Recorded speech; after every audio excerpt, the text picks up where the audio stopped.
En Liver 48 avant notre ère, le monde antique faillit se perdre lui-même en une seule nuit. Jules César était arrivé à Alexandrie à la poursuite du fantôme de Pompée, si rival défait dont la tête lui fut remise sur le sol égyptien avant même qu'il puisse poser le pied sur le quai, si qu'il trouva à la place d'une résolution, c'était la catastrophe. La cité d'Alexandre, le plus grand foyer de savoir que le monde méditerranéen eût jamais produit, se dévorait dans la guerre civile. Les forces de Ptolémée XIII avaient semé le chaos dans le port. Des marins romains, menacés par la saisie de la flotte égyptienne, mirant le feu aux navires à l'ancre.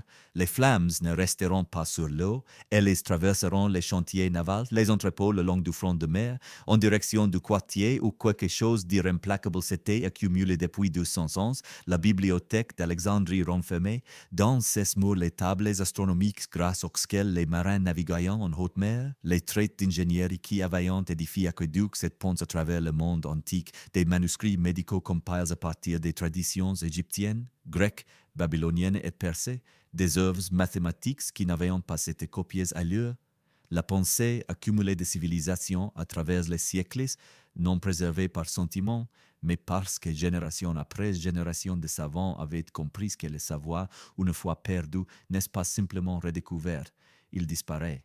En cette nuit d'incendie, un homme sut comment faire comprendre la même chose à César, Sosygène d'Alexandrie n'était pas un diplomate, qu'était un astronome et mathématicien déjà connu dans les cercles intellectuels romains, un homme dont l'esprit évoluait dans les tables célestes et les démonstrations géométriques par l'intermédiaire de Cléopâtre, elle qui avait été introduite en contrebande dans le palais enroulé dans du lin, calculant déjà les termes de sa propre survie. Sosygène obtint l'accès au quartier de César avant minuit. Il n'en appela pas à la culture. Il ne parle ni de patrimoine, ni de beauté, ni de d'huile qui cause la destruction des livres. Il étendit ses cartes sur la table de campagne entre les cartes militaires et les dépêches de cire et il parle le langage de César. Le pouvoir, la logistique et le coût de l'ignorance. Les registres astronomiques conservent dans ces bâtiments. Alguatil, constituant le fondement d'une navigation navale précise. Sans eux, les flottes romaines navigueraient dans l'approximation pendant des générations. Les manuscrits d'ingénierie contenaient des techniques que Rome n'avait pas encore maîtrisées, des techniques qui pourraient réduire le coût et le délai de construction des infrastructures d'un empire encore en expansion. Le savoir médical pourrait réduire les pertes sur les champs de bataille.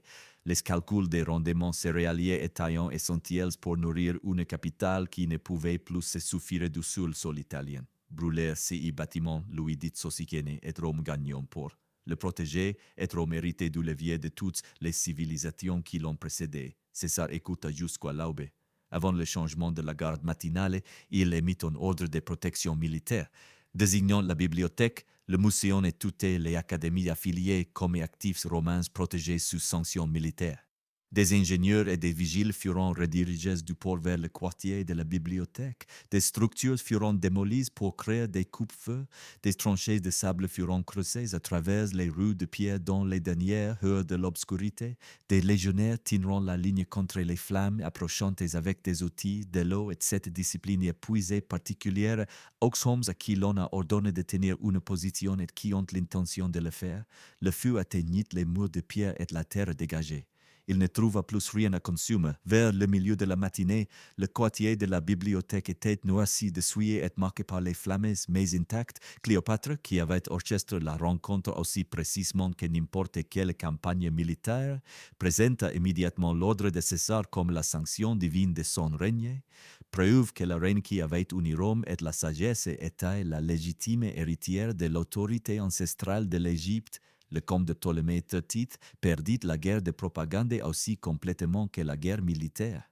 Et Sosygène, travaillant désormais avec un accès sans entrave à toute la profondeur des archives astronomiques babyloniennes, égyptiennes et grecques, entreprit la réforme calendaire qui allait produire le calendrier julien, plus précis, plus complet que ce que l'histoire aurait autrement permis. Mais la conséquence la plus profonde n'appartient à aucun règne ni à aucun réformé en particulier. L'ordre de protection de César établit un précédent qui voyageait dans la doctrine administrative romaine, imparfait et souvent violé, mais vivant. Lorsque les crises ultérieures surviendront, guerres civiles, épidémies, les longues pressions des invasions et de l'effondrement, suffisamment de dirigeants sont suffisamment d'endroits se souviendront du précédent alexandrin pour agir en conséquence. Les dépôts de savoir étaient des actifs stratégiques. Leur destruction était une perte militaire et impériale, pas seulement culturelle. Les savants qui allaient un jour forger les grands cadres du droit, de la théologie et de l'ingénierie qui maintiendront la civilisation à travers les siècles de crise ne travailleront pas à partir de fragments et de rumeurs reconstruites. Ils travailleront à partir d'une tradition vivante, continue, cumulative et profonde, une nuit d'arguments, un ordre émis avant l'aube, et le monde antique n'oublia pas ce qu'il savait. L'histoire, il s'avérait, n'est pas seulement écrite par les vainqueurs. Parfois, elle est préservée par un seul homme qui comprit, dans l'obscurité, la fumée et la lueur des flammes, que la chose la plus puissante qu'un conquérant puisse faire est de refuser de laisser le monde rétrécir.